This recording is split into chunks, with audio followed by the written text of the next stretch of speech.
Welcome, my dear viewers. Thank you for being with my channel and watching my videos. I'm telling you a story from my life. Watch this video to the end. You will understand what I'm telling you, so as not to miss my new videos. Do not forget to subscribe to the channel and leave your explanations in the comments. Then let's go. If the ownership of this house isn't transferred to me, I'm contemplating a divorce. I was taken aback when my husband suddenly dropped this bombshell. This house holds precious memories of our family, and I can't bear to part with it. Despite my emotional attachment, my husband is threatening me, toying with my feelings. Distraught, I reached out to my father for help. I am Emily, a 30-year-old full-time housewife, dedicating my days to supporting and managing our household. I married John 2 years ago, and since quitting my job after marriage, my husband has been the breadwinner. However, our peaceful life took a turn for the worse after my father-in-law's passing, leading to my mother-in-law moving into our apartment. Surprisingly, I was informed about my mother-in-law's move the day before she arrived. Nonchalantly, my husband announced her impending arrival as if it were the most natural thing. It caught me off guard, and I questioned the suddenness of it. I forgot to mention earlier that my mother would also be coming to live with us from tomorrow. As soon as my husband came home, he casually mentioned her arrival, asking me to prepare and clean up. I was bewildered by the news. I thought she was coming over for a visit, but my husband clarified that she was moving in. The decision was made without any prior discussion with me, and the very next day, my mother-in-law arrived with numerous luggages. It's been a while. I'm glad you look well, Mary. Please come in, I greeted her. However, she seemed displeased for some reason. As she entered, she questioned why I didn't come to pick her up, emphasizing that it's common sense to meet at the station, especially when you know your mother-in-law is arriving. While carrying the hefty luggages, I didn't know what time you'd arrive. In that case, shouldn't you have contacted me? You're so thoughtless. I apologize. This is why they say some daughter-in-laws are useless and inconsiderate. Grumbling, the mother-in-law settled heavily on the sofa. Despite being a guest in our home, she acted as if she owned the place. I couldn't believe it. From that day on, her snide comments became even more intense. As soon as my husband left for work, the barrage began. Emily, why are you sitting there? Do the dishes. You should have finished the laundry in the morning. That's common knowledge.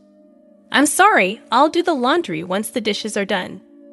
You have the wrong priorities. In my house, it's a rule to do laundry immediately after breakfast. But that rule is just to do as you're told. Haven't your parents taught you not to make excuses? I had my own daily routine, and it seemed that Mary couldn't understand that I wasn't refusing to do the work. Even if I did things her way, she would still find fault and complain every day. The daytime hours alone with her were especially challenging. One day, I had an epiphany on how to end this living hell with my mother-in-law. The plan was to move to the house I inherited from my father and live in a separate home from her. My father retired early a few months ago, and my parents started a new life in the countryside. They then passed on their house to me. Fortunately, that house isn't too far from our current apartment, and we were planning to move eventually. Living with my mother-in-law had reached my limits, so I decided to talk to my husband about moving sooner. John, can we talk for a moment? What's up? Anything happened? Remember the house my father gave us? What do you think about moving there? Oh, that house. We did talk about moving there someday. Why the sudden decision? Well, I've been having some difficulties with your mother. She never mentioned anything, but I can't bear living with her anymore. That's why I'm seriously considering moving. Observing that the new place isn't too far, I suggested we move there, allowing my mother-in-law to stay in the current apartment. Surprisingly, my husband agreed to the move. After informing Mary, we decided to make the move a week later. Honestly, I anticipated some opposition from her, but she accepted our decision with a big smile. Goodbye, John and Emily. I'm so sorry for the sudden decision to move. Don't worry about it. It's wonderful that your father gave you the house. He's very sweet. Thank you. Please visit us sometime. Of course, it's not too far from here. And I hope you visit me regularly too. I will. After the conversation, I headed to our new home with my husband, feeling relieved that I wouldn't have to endure snide remarks anymore. I could now live freely at my own pace. Although I had initially feared Mary's opposition, consulting with John brought me peace. However, my peace did not last. Despite being able to keep my distance from my mother-in-law and reduce stress, my husband started coming home late. It wasn't just the late returns. There were days when he wouldn't come home at all. He defended his actions, saying he was worried about his mother, but it became too frequent. Without informing me, he went to her house, had dinner with her, and sometimes stayed overnight, disrupting my daily life. This can't go on, I thought one day. I sat him down for a talk. John, you've been coming home really late lately, and sometimes you don't even come home at all. Is that so? I'm just worried about my mother. That's not the point. At least let me know beforehand that you'll be late, so I'll know I don't have to prepare dinner. Since you're a housewife and always at home, you can eat the leftovers for lunch the next day, right? So you're saying I should just accept everything quietly because I'm a housewife. Are you saying we shouldn't talk about this? Isn't that the truth? Housewives just relax at home. What? What are you saying? Anyway, I'm worried about leaving my mother alone. Ellie will be coming back soon, and I need to discuss some things with her. Wait, Ellie is coming back. What does he need to discuss with her? Curious, I asked my husband. We're moving Ellie here to live with us. Live together? Yes, she kept saying she wanted a big house like the one she lived abroad. That's why I thought of letting her stay in this house. What? I don't understand. Suddenly informed of this, I couldn't think of anything. Is my sister-in-law going to live in this house? I had barely escaped from Mary's constant complaints, and now his sister, Ellie, was going to live in this house. I couldn't wrap my head around it. This was the house I inherited from my father. It felt unnatural. It's the only big house that would satisfy Ellie, my husband argued. The apartment where we used to live is now where my mother stays, and it's too small for 4 people. But I never intended to live with Ellie. I don't plan to live together either. I intend to give this house to Ellie, my husband declared. What? Why? Because we plan to move back with my mother. Ellie can use this house freely, he explained. I was taken aback by my husband's unreasonable proposal and felt like fainting. Despite my repeated insistence that I had no intention of living with my mother-in-law, my husband eventually became furious. Can't you be a little more considerate? You can live because of me, so just do as I say. Enough is enough of your jokes. This house is precious to me, inherited from my father. Why should I give it to Ellie? Such a wonderful house is wasted on you, isn't it? I've already told Ellie that I've got her a large house. It's too late to say otherwise now. I wasn't consulted in any of this decision. Either way, I can't accept it. You're always complaining. Enough. Calm down and think. I'll go back to my mother's for a while. My husband angrily slammed the door and left. Left alone in the room, tears streamed down my face. I couldn't understand why my husband decided everything on his own. It's unimaginable that he intends to give away the house I inherited from my father to my sister-in-law. Every day, my husband sent me messages asking if I had calmed down and to come back soon. Each time, I had to firmly tell him that I had no intention of agreeing. Then, one day, he said something shocking over the phone. Hey, Emily, when will you come here and live with me? Stop nagging. I've said it so many times. I have no intention of living with Mary. Moving there and giving this house to Ellie. I've already told Ellie. Stop being selfish. She might be coming back this week, so there's no time. Why should I give up my house for your family? I inherited this house from my father. Don't decide on your own. Who do you think you're talking to? Even my mother is furious. I'm at my wit's end. That's not my problem. You're ignoring my feelings, I responded. My husband let out a big sigh over the phone, clearly frustrated. Then he said something shocking. If you can't listen to me, then let's divorce. Hand over the house to Ellie. Leave by tomorrow. At that moment, my love for my husband quickly faded. Threatening me with the word divorce was utterly despicable. I couldn't possibly forgive him for using divorce as a threat without considering someone's feelings. I couldn't allow these people to have their way. Burning with anger, my husband continued to speak with a triumphant and dominating tone. Listen, if you don't leave by tomorrow, I'll really divorce you. That it? Wait, are you serious? Of course I am. You don't have a choice. What will you do if you, a housewife, get divorced? You can't survive. Enough, I get it. Good. Hurry up and move over here. My mother is looking forward to disciplining you. He hung up the phone with a confident tone, thinking I would do as he said. After that call, I made up my mind and decided to seek help from my father for a plan. The next day, everything was ready for the move.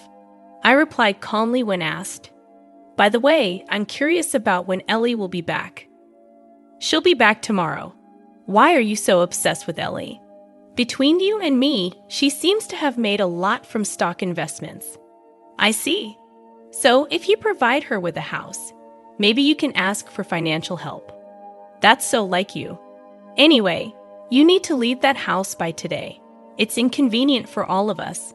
"Don't worry. I've already moved." "What? What do you mean?" My husband seemed genuinely surprised. "I knew it. You don't want to divorce me, do you?" "Naturally. Without an income, you can't survive. But all of this is coming to an end. We're still married now, so that's why we're talking." "Wait, what? I can only think about divorce now." My husband was clearly shaken by my words.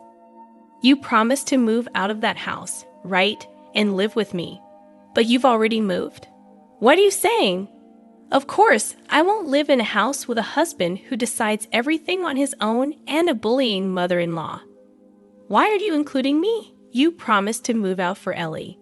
I said I've already moved, didn't I? I did as you said. Enough with the jokes. Where are you now?" My husband's tone was panicky, and he was clearly losing his cool. "Actually, I'm at my parents' house." "Why?" "I moved to my parents' rural home. I don't plan on returning to where you guys are." "You should have told me that sooner." My husband replied with a hint of relief in his voice. "If I could just give that house to Ellie, it doesn't matter where you live. It would require $3,300,000. $3,300,000. I put the house I inherited from my father up for sale. And if you truly want to give it to Ellie, buy it for $3,300 and then hand it over." "Are you joking?" "I'm serious. The house was still in my father's name, so I asked him to sell it. In reality, what I asked my father for was to sell the house. My father had always said, 'If something happens, contact me. You can live or sell this house as you like. I'll help you.' As a result of the valuation, a price of $3,300,000 was proposed, which I gladly agreed to and put the house on the market immediately. My husband probably never saw this coming. He spat out insults, consumed with anger. "Why are you doing this without asking me? This is unforgivable." "I'm not asking for, nor do I need your approval. We're getting divorced soon anyway. I don't care. Do you understand your position? You'll be the one in trouble if we divorce. Since you don't have an income, you're just a housewife. I'd rather struggle on my own than be with you forever. Listen, Ellie will be coming back soon. I told you I'm relying on Ellie's money, didn't I? So what? Like I said, if you want to let dear Ellie live in that house, just buy it for $3,300,000. That is if you can." "What? That's impossible. If Ellie has made a lot of money from her investments, I don't see why she can't afford it." "I don't know how much she made, but that's too much. She can never afford it. My husband was all excuses with no hint of an apology, maintaining his domineering attitude. I felt it was foolish to spend any more time on him and unleashed everything I wanted to say. I'm done with you and this ridiculous mess. Did you think threatening divorce would make me give up the house? If you thought being a housewife meant I'd do whatever you say, you're so wrong. Hey, let's calm down and talk. I am calm. Isn't it you who's panicking? I won't be controlled by you or your family anymore. Stay out of my life. Go to hell with your beloved mother, you mama's boy. I shouted loudly enough for the whole neighborhood to hear, then abruptly hung up the phone. Of course, I'd had enough of these insane calls from my husband, so I blocked his number. I immediately consulted my lawyer and decided to request a divorce. It took some time, but the divorce was finalized, recognizing my husband's fault. He and Mary still live in that apartment. As for Ellie, they couldn't provide the large house she wanted, and she was furious, claiming this wasn't the deal, and made a U-turn back overseas. My ex-husband's plan to seek financial assistance from his successful sister fell through, and now he seems to be struggling financially, having to pay me alimony and support his mother. As long as he continues to live with such a selfish mother, his life will never be prosperous. On the other hand, I've moved to the countryside and am enjoying peaceful days with my parents. I recently started a clerical job at a small company introduced by a neighbor. With that salary, I can live comfortably. I plan to live here for a while. I want to be by my parents' side as much as possible to repay the kindness they show me.